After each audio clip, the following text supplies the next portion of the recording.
মুখ্যমন্ত্ৰী আত্মনিৰ্ভৰশীল অসমৰ ফালৰ পৰা এটা গুড নিউজ লৈ আহিছোঁ আপোনালোকলৈ।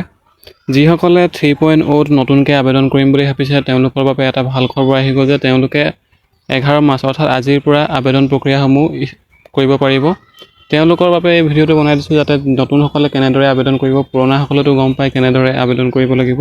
যিসকল নতুন কেণ্ডিডেট বা হিতাধিকাৰীয়ে এইবাৰ আবেদন কৰিম বুলি ভাবিছে CMAAA 3.0, তেওঁলোকৰ বাবে কি কি ডকুমেণ্ট লাগিব বা কেনেধৰণে প্ৰচেছবোৰ হ'ব, তেওঁলোকে কেনেদৰে প্ৰজেক্ট ৰিপৰ্ট বনাব লাগিব, সম্পূৰ্ণকৈ চাই থাকক। মই থুলমূলকৈ আভাসটো দি দিম। যেতিয়া সম্পূৰ্ণকৈ এডভাৰটাইজমেণ্টটো আহি যাব তাত যি মেনশ্যন থাকিব, তাত কেনেদৰে আবেদন কৰিব লাগে, কিমান ফিজ হ'ব, সকলোখিনি তথ্য আপোনালোকক দি দিম।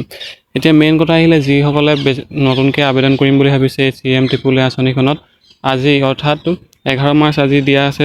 নটিফিকেশ্যনটো সম্পূৰ্ণকৈ মুকলি হোৱা নাই আৰু যিটো এপ্লাই লিংক হয় সেই লিংকটোও মুকলি কৰি দিয়া হোৱা নাই এতিয়ালৈকে বৰ্তমান।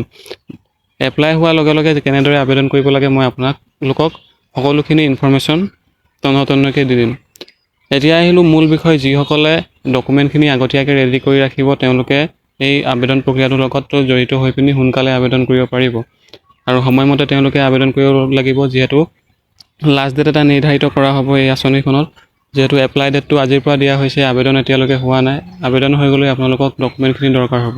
মেইন কথা আহিলে, আপোনালোকে যদি এক্সচেঞ্জ কাৰ্ডটো এতিয়ালৈকে বনোৱা নাই তেন্তে এক্সচেঞ্জ কাৰ্ডটো আপোনালোকে বনাই লওক। তাৰপিছত আহিলে আপোনালোকৰ বেছিক যিখিনি এডুকেশ্যন ইনফৰমেশ্যন আছে সেইখিনি আপোনালোকে লাগিব। আপোনালোকে 10 পাছ, মেট্ৰিক পাছ, 8 পাছ, গ্ৰেজুৱেশ্যন, তাৰপিছত আপোনালোকে যদি ITI কৰা আছে ITI চাৰ্টিফিকেট, মাৰ্কশ্বিট, মানে আপোনালোকে যিখিনি এডুকেশ্যন কোৱালিফিকেশ্যন আছে হাই স্কুল, তাৰপিছত হাই স্কুলৰ পৰা লৈ পিনি আপোনালোকে লোৱাৰ প্ৰাইমেৰী, আপাৰ প্ৰাইমেৰী, যিখিনি আপোনালোকৰ ডকুমেণ্ট আছে সকলোখিনি ডকুমেণ্ট আপোনালোকে লাগিব। যিসকলে বৰ্তমানলৈকে এক্সচেঞ্জ কাৰ্ডটো বনাই লোৱা নাই, এক্সচেঞ্জ কাৰ্ডটো বনাই লওক। পিছত যদি ছাৰ্ভাৰটো প্ৰব্লেম হৈ যায় তেতিয়া আপোনালোকে এক্সচেঞ্জ কাৰ্ডটো বনাব নোৱাৰিব। তাৰপিছত আপোনালোকৰ লাগিব ID proof, Aadhaar card, PAN card, voter ID, driving licence যদি আছে সেইকেইটা দৰকাৰ হ'ব। এইখিনি ডকুমেণ্ট হ'লে আপোনালোকৰ বেছিক যিখিনি ৰেজিষ্ট্ৰেশ্যন কৰিব লাগে সেইখিনি ৰেজিষ্ট্ৰেশ্যন আপোনালোকে কৰিব পাৰিব। এতিয়া আপোনালোকৰ যিসকলে ভাবি আছে যে পাৰ্চেণ্টেজৰ কিবা দৰকাৰ হ'ব নেকি এপ্লাই কৰিবলৈ, পাৰ্চেণ্টেজৰ কোনো দৰকাৰ নাই। আপোনালোকৰ যিখিনি এডুকেশ্যন কোৱালিফিকেশ্যন আছে সেইখিনি তাত আপলোড দিলে হৈ যাব। বেছিক আপোনালোকৰ যি ৰেজিষ্ট্ৰেশ্যন কৰিবলৈ দৰকাৰ হ'ব আপোনালোকক সেইখিনিহে জনাই দিছোঁ। তাৰপিছত এপ্লিকেশ্যন ফিজটো এতিয়ালৈকে নিৰ্ধাৰিত কৰা নাই। এপ্লিকেশ্যন ফিজ কিমান হ'ব, কি কথা, সম্পূৰ্ণকৈ নটিফিকেশ্যনটো আহিলে আপোনালোকক জনাই দিম। আজি আপোনালোকে পাৰিলে আগতীয়াকৈ এক্সচেঞ্জ কাৰ্ডটো বনাই ৰাখিব যাতে আপোনালোকৰ পাছত অসুবিধাৰ সন্মুখীন হ'বলগীয়া নহয়।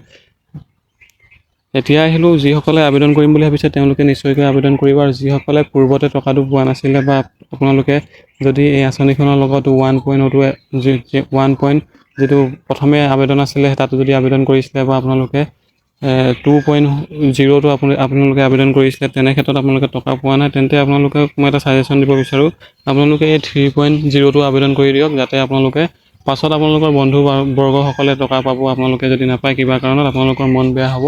যদিহে আপোনালোকে আবেদন কৰি থৈ দিয়ে, পোৱা নোপোৱা পাছৰ কথা, আপোনালোকে এটা ছাজেশ্যন দিব বিচাৰোঁ, আপোনালোকে নিশ্চয়কৈ আবেদন কৰি দিয়ক।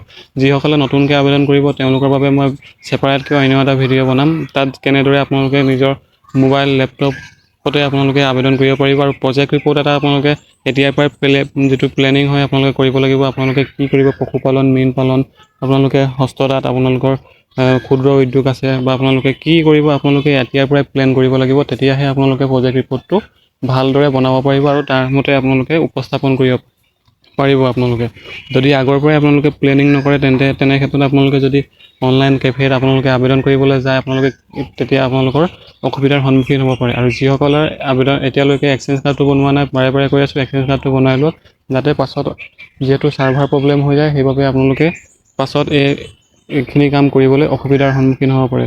যিহেতু ফুল নটিফিকেশ্যনটো এতিয়ালৈকে অহা নাই, আজিৰ পৰা অহা কথা আছে। 11 মাৰ্চ ইয়াতে নটিফিকেশ্যনটো দিয়া আছে। যদিহে আপোনালোকক আবেদন প্ৰক্ৰিয়াটো ষ্টাৰ্ট হৈ যায় আপোনালোকক নিশ্চয়কৈ জনাই দিম।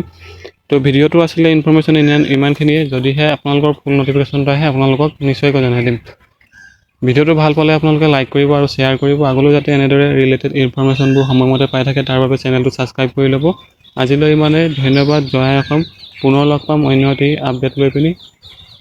ধন্যবাদ।